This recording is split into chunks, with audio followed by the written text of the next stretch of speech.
Salut à tous et bienvenue dans Point Com. 6 minutes pour faire le point sur une actualité qui fait la une. Et j'ai le plaisir de recevoir aujourd'hui Nicolas Bordas, président de TBWA France, mais aussi auteur de ce livre « L'idée qui tue » aux éditions Erol. Vaste idée, vaste programme, comme on dit. Alors, Nicolas, ce livre analyse le mode de fonctionnement des idées, ses réussites, mais aussi ses échecs. Quelle est la différence entre une bonne idée et une idée qui tue ? Une idée qui tue, c'est tout simple, c'est une bonne idée qui réussit et j'ai décidé de fixer un critère de réussite qui est un critère de longévité, c'est-à-dire une idée qui dure. Donc je me suis attaché à regarder dans tous les domaines, philosophiques, religieux, donc pas simplement dans le domaine du business ou de la communication et de la publicité qui est mon métier principal. Qu'est-ce qui fait que des bonnes idées duraient, plus de 20 ans, plus de 100 ans, voire plus de 1000 ans, et pourquoi des bonnes idées mouraient trop tôt, et pourquoi des mauvaises idées pouvaient durer. Donc une idée qui tue, de mon point de vue, c'est une idée qui dure, pour faire simple, plus de 20 ans. Et il faut prendre l'idée qui tue avec un double sens.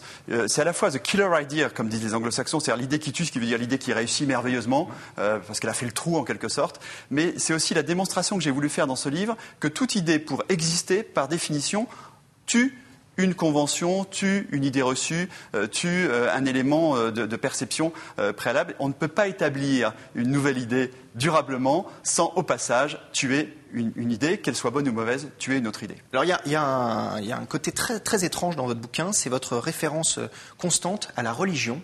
Vous dites même que, en gros, le meilleur publicitaire du monde, finalement, c'est Jésus.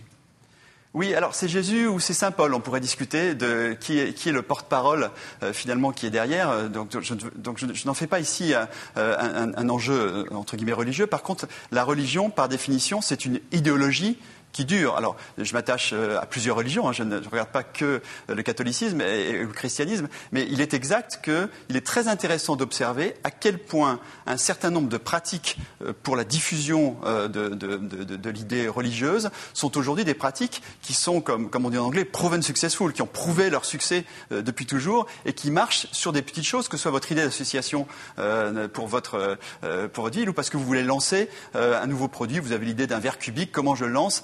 Appliquez donc les quelques règles de la Bible. Il y a même un bouquin italien que je vous recommande qui s'appelle Jésus lave plus blanc et donc qui est une lecture très marketing promotionnelle de la religion. Bon, j'en suis pas du tout là, j'ai juste cherché à comprendre ce qui était transverse à toutes les formes d'idées. Et pour prendre cet exemple, la Bible ou le Coran jouent en tant que livre le même rôle que le Capital de Marx, que la disruption de Jean-Marie Drus, j'en parle, c'est mon président, ou l'idée qui tue de Nicolas Bordas. D'accord. Alors dans ce bouquin, vous faites aussi énormément référence aux nouveaux médias, et notamment à Internet.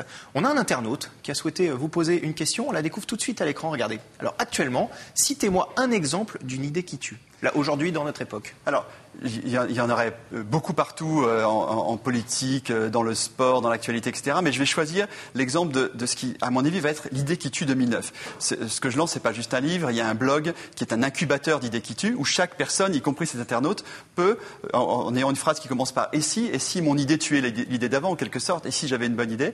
Et moi, je pense que l'idée qui tue 2009, mais c'est les internautes qui vont voter, devrait être une idée qui s'appelle Massive Good. Donc, je ne sais pas si vous savez ce que c'est que Massive Good déjà. Ça a été lancé à l'ONU le 23 septembre dernier. Et c'est une idée toute simple. Il faut rendre à César ce qui lui appartient, qui a été soufflée par Jean-François Rial, patron de Voyageurs du Monde, à Philippe Douste-Blazy, qui gère United et les financements innovants pour l'ONU, qui consiste à dire parce que les financements donnés par les États pour lutter contre le sida, la tuberculose et la malaria ne sont pas suffisants, et si on demandait à chaque personne qui prend l'avion d'accepter, c'est facultatif, je vous rassure, de cliquer sur $2 ou 2 euros ou 2 pounds pour lutter contre la tuberculose, la malaria et le sida. Ce qui est un acte très facile parce que vous ne savez pas le prix du billet d'avion que vous payez, ça varie tout le temps, etc. Le fameux SI qui est donc voilà. Donc pour moi, j'espère qu'il y a 50 autres idées qui peuvent tuer sur mon blog nicolabordas.fr, un peu de pub au passage. Ça fait pas de mal. Mais j'aimerais bien que ça la gagne parce que j'y crois beaucoup. Alors dans votre bouquin, vous partez du principe pour qu'une idée ait du succès, il faut savoir raconter une histoire, il faut se doter d'un porte-parole, il faut savoir choisir les bons mots mais aussi les bonnes images. Est-ce que c'est pas finalement une éloge du métier de publicitaire, votre livre ? c'est un éloge du métier de communicant. Et donc, pour reprendre Saint Paul a été un formidable communicant, ou Marx, ou même Einstein, qui a volé des idées à Poincaré, ont été des formidables communicants. C'est-à-dire que non seulement ils ont eu l'art d'avoir des idées, mais ils ont eu l'art de savoir les diffuser. Et mon bouquin, c'est un bouquin sur l'art de savoir diffuser les idées, que ce soit des petites idées ou des très grandes idées. J'ai cherché les points communs entre des toutes petites idées et des très grandes idées. Et donc oui, c'est un hymne au fait que chacun doit devenir un communicant, y compris sur sa propre image. C'est la question de l'image personnelle, personal branding sur Internet. Et donc oui, c'est un hymne au sein de la société de communication. Vous n'avez pas le choix. Vous devez apprendre à communiquer. Et je pense même qu'il faut l'enseigner dans les écoles. Alors, Nicolas, on arrive au terme de cette émission. Je vais vous donner 15 secondes. Vous parliez de petites et de grandes idées. Je vais vous donner 15 secondes pour me donner une grande idée pour que cette émission cartonne top chrono. Je pense qu'aujourd'hui, le sujet, c'est les réseaux sociaux. Et donc, je propose que mon blog, qui a plein d'idées qui tuent, et le blog d'énergie et de l'émission se rencontrent. Et grâce à ça, on va pouvoir développer auprès de l'ensemble de la communauté des gens d'énergie beaucoup d'idées qui tuent. Nicolas, merci pour le tuyau.